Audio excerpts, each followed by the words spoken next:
नमस्कार. नूतन रेसिपीजमध्ये तुमच्या सर्वांचं खूप खूप मनापासून स्वागत आहे.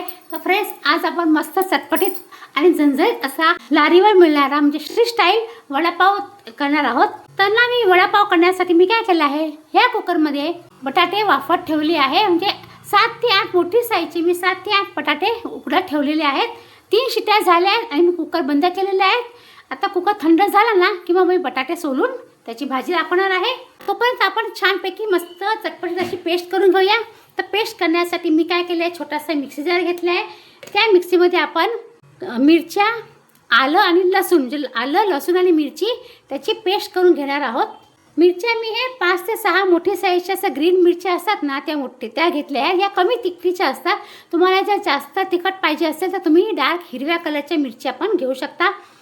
लसूण घेतलेला आहे, म्हणजे हे पोहे खायचे जे चमचा असतो 3 चमचे मी लसूण घेतलेला आहे. आणि हे मोठा असा एवढा मोठा मी आल्याचा तुकडा आहे, तो मी स्वच्छ धुवून कापून घेतलेला आहे. तिखट तुम्ही कमी जास्त तुमच्या आवडीप्रमाणे करू शकता. आणि ही पेस्ट ना मी जास्तच करून ठेवली आहे. ही पेस्ट मग तुम्ही कोणत्याही भाजीला वापरू शकता. आता हे छान असं वाटून घेऊया. पाणी अजिबात ॲड करायचं नाही आहे. हे बघा, छान अशी पेस्ट मी तयार करून घेतली आहे. पाणी अजिबात आपल्याला ॲड करायचं नाही आहे. आणि जर ही पेस्ट उरली ना तर तुम्ही डब्यामध्ये भरून फ्रीजमध्ये ठेवू शकता. कोणत्याही सुकी भाजी किंवा आमटीमध्ये पण तुम्ही हे वापरू शकता पेस्ट. अजून कुकर माझा थंड झालेला नाही आहे. तर तोपर्यंत आपण काय करूया, वडा तळायचं बॅटर करून घेऊया. तर त्याच्यासाठी मी काय केलं, टोप घेतलेला आहे. तुमच्याकडे बाऊल असेल तर बाऊल पण घेऊ शकता.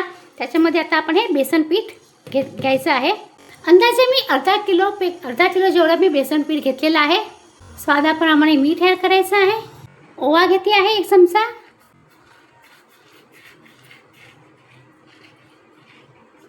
ओवाला हाताने क्रश करून मी ॲड केलेला आहे. चिमूटभरच मी हळद पावडर ॲड करते आहे, कारण ना नंतर मग ते वडा तळताना मग तो लालसर होतो एकदम. थोडीशी मी हिंग पण ॲड केली आहे, कारण बेसनमध्ये ना हिंगाचा चव आणि हिंगाचा तो सुगंध पण खूप छान येतो.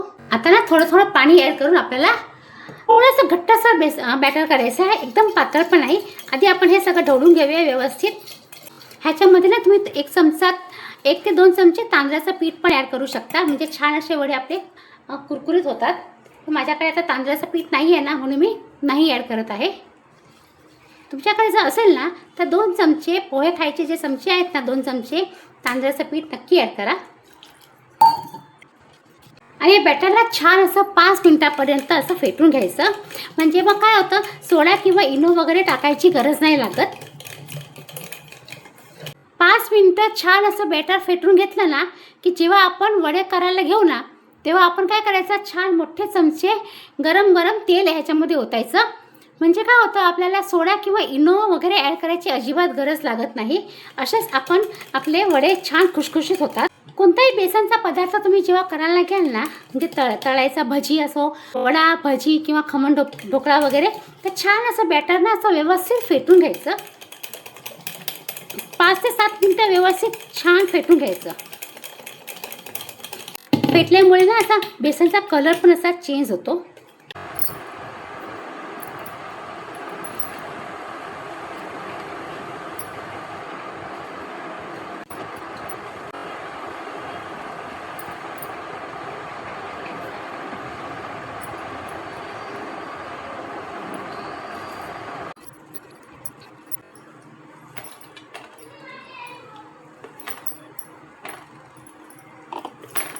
आता ना वडापाव करण्यासाठी मी लोखंडाची कढई घेतलेली आहे भाजी करायला. त्याच्यामध्ये मी पोहे खायचे फक्त 2 चमचे छोटेसे तेल टाकलेलं आहे, जास्त नाही टाकलं. हे बघा, तेल गरम झाल्यावर मोहरी ॲड करते आहे.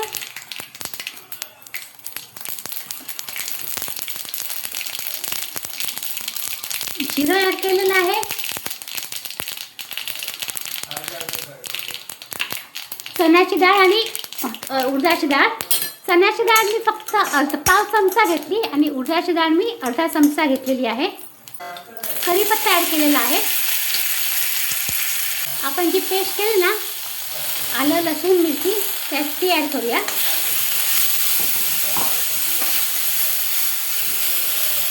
हळद पावडर ॲड केलेली आहे आणि थोडीशी धना जिरा पावडर.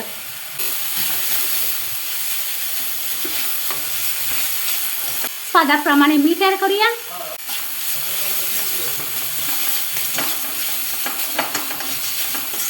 आता आपण जे बटाटे मॅश केले आहेत ना ते ॲड करायचे आहेत.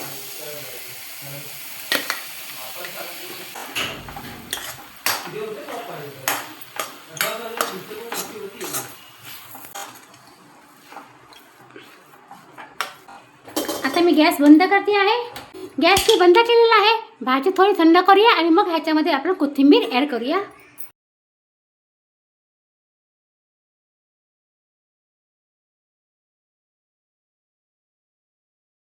आता ना मी याच्यामध्ये कोथिंबीर ॲड केली आहे आणि आपण थोडासा लिंबाचा रस ॲड करूया. अर्धा लिंबाचा मी रस ॲड केलेला आहे.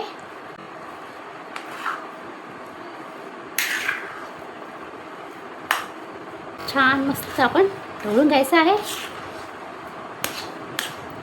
आता तुम्हाला ना जेवढ्या साईजचे वडे करायचे असेल ना बटाटे वडे तेवढ्या साईजचे तुम्ही असे गोळे करून घेऊ शकता.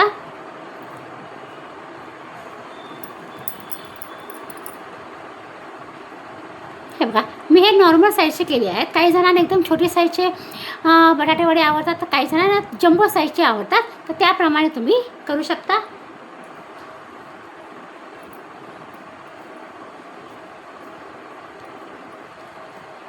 लिंबाचा रस घातला ना तर त्याची चव खूपच छान लागते. पण जर तुम्हाला आवडत नसेल तर तुम्ही स्किप करू शकता.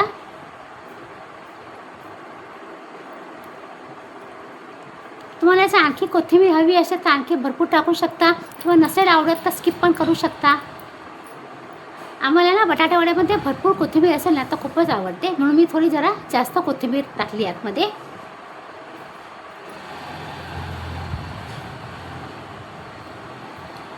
तुम्हाला जर हिरवी चटणी करायची असेल ना तर मग ही कोथिंबीर अशी वापरू शकता.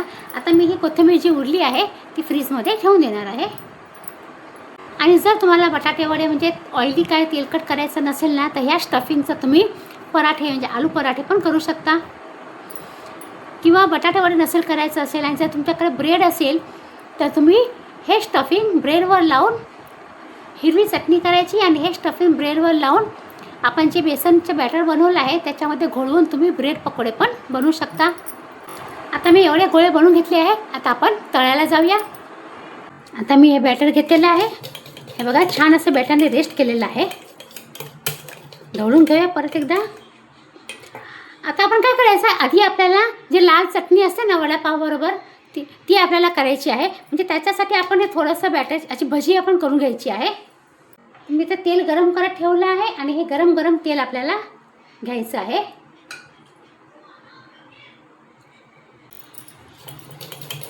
तेल टाकून छान असं आपण ढवळून घेतलेलं आहे व्यवस्थित.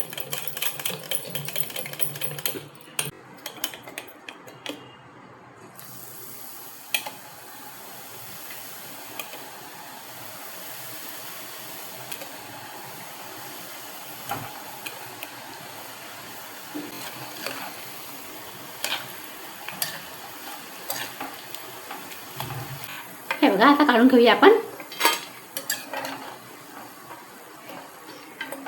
आणखी थोडी करून घेऊया कारण का ही चटणी थोडीशी जास्त छान लागते.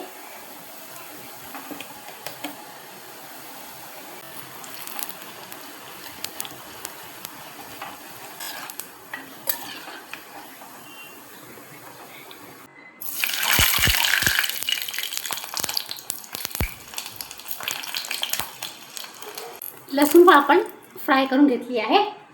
आता वडे तळायला घेऊया. बॅटरमध्ये आपण वडे टाकून घेऊया. तुम्हाला हाताने जमत असेल तर हाताने, चमचाने जमत असेल तर चमच्याने पण घेऊ शकता.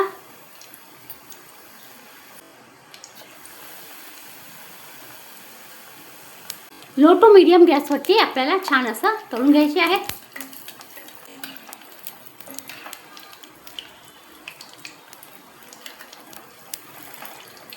तोपर्यंत आपण काय करायचं हे मिक्सी जारमध्ये लसूण आणि जो आपण चुरा केला आहे ना भजी बेसनचा तो घ्यायचा आहे.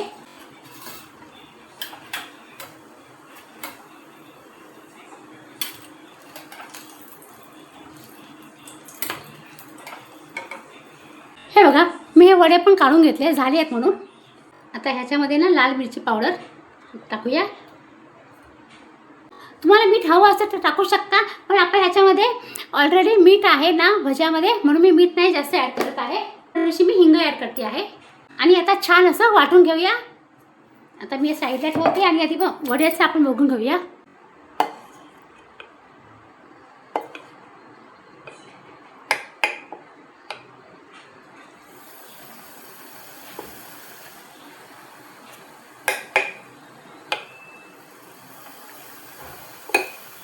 चमच्याने सोडले तर व्यवस्थित गोल येतात.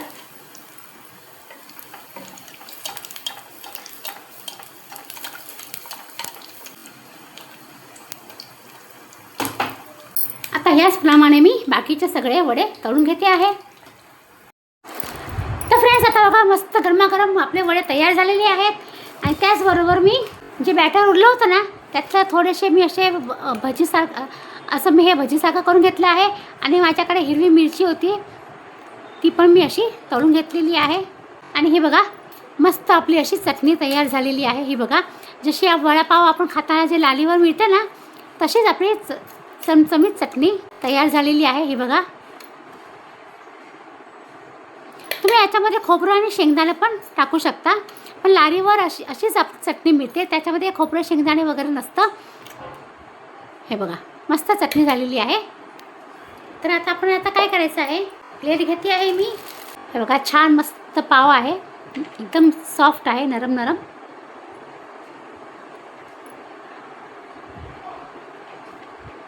तुम्हाला ह्याच्यामध्ये जर हिरवी चटणी किंवा चिंच गुळाची आंबट गोड चटणी लावायची असेल ना, तरी पण तुम्ही लावू शकता. मी फक्त आता ही जी चटणी केली ना आपण, लसूण आणि लसणीची चटणी, तीच लावणार आहे.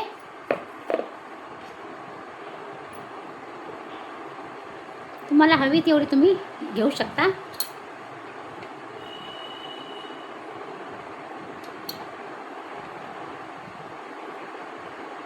त्याच्यावरती मस्त आपल्याला वडा ठेवायचा आहे.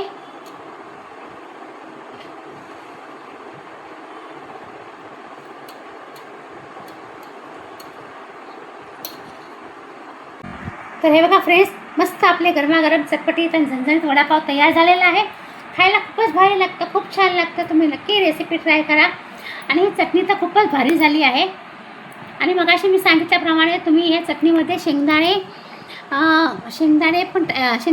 किंवा सुकं खोबरं पण ॲड करू शकता. पण जी वडापावच्या लारीमध्ये मिळते ना, ती अशीच चटणी असते.